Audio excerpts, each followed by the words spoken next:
Hello students, आज हम discuss करने वाले हैं question number 33 of IIT JEE mains 2026।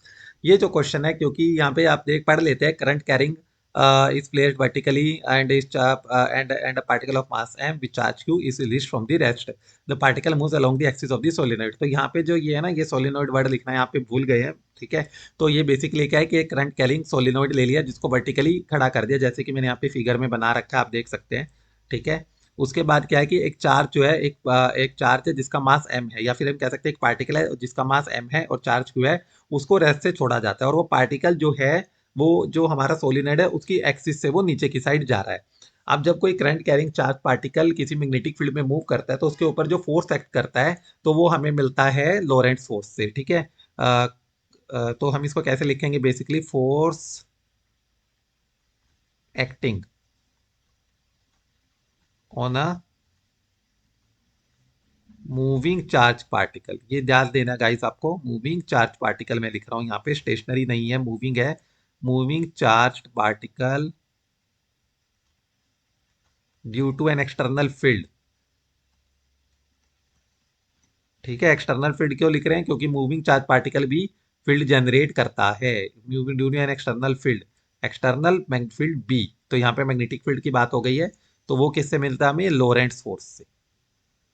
ठीक है, लोरेंट्स फोर्स। और जो लोरेंट फोर्स है वो क्या है हमारे पास? क्यू ब्रैकेट में B vector cross B vector. ठीक है। ये हमें मिल जाता है। अब क्योंकि जो पार्टिकल है वो हमारा नीचे की तरफ जा रहा है, तो जो ये लोरेंट फोर्स है, ठीक है, इसके अपोजिट वो एक्ट करेगा हमारा। ठीक है।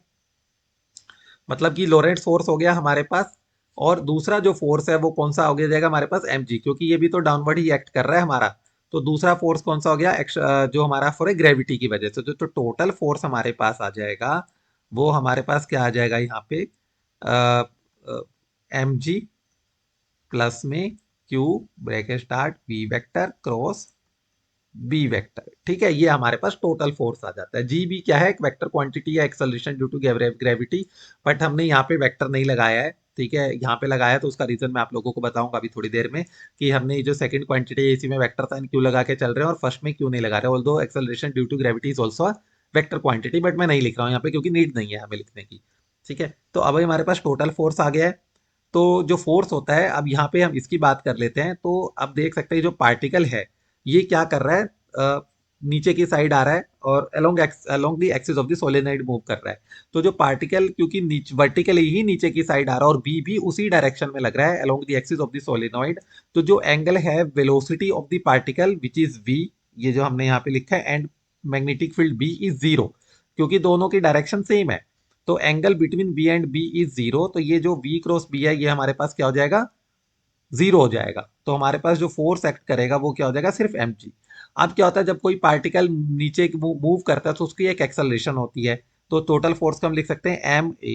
तो एम से एम कैंसिल हो जाएगा हमारे पास, और ए इज इक्वल टू आ जाएगा हमारे पास यहाँ पे जी। तो ये ए इज इक्वल टू जी इसलिए आ रहा है बिकॉज हमारा जो यहाँ पे पार्टिकल है वो along the axis of the solenoid he move कर रहा है।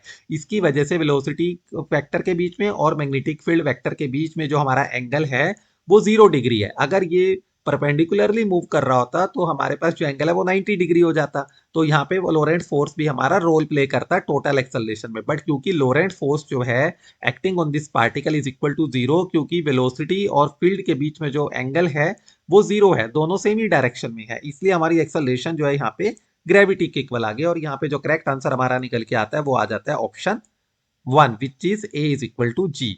तो आप देख सकते हैं गाइस, इसमें हमने कोई भी बहुत बड़ा हैवी फॉर्मूला नहीं लगाया। आईआईटी जेईई मेंस के जितने भी क्वेश्चंस होते हैं वो बहुत ही फंडामेंटल्स होते हैं, बहुत ही इजी होते हैं, और हमें उनमें कभी भी ये नहीं सोचना चाहिए कि ये जो क्वेश्चन यहाँ पे दिया गया है बड़े हाई फाई फॉर्मूले से ही सॉल्व होगा। सारे जो क्वेश्चन है बहुत ही सिंपल फॉर्मूले से सॉल्व हो जाते हैं। सिर्फ हमें क्या रखना है कि कॉन्सेप्ट हमारा क्लियर होना चाहिए। बेसिक कंसेप्ट अगर हमारा क्लियर है तो हम किसी भी क्वेश्चन को सॉल्व कर सकते हैं। तो आज के लिए इतना ही। कल फिर मैं आप लोगों के लिए एक और क्वेश्चन लेके आऊंगा। सब्सक्राइब करना ना भूलें मेरे चैनल को, सो दैट आपको जो भी मैं नए क्वेश्चंस लेके आ रहा हूँ उनका जो नोटिफिकेशन है वो आपको इंस्टेंटली मिल जाए।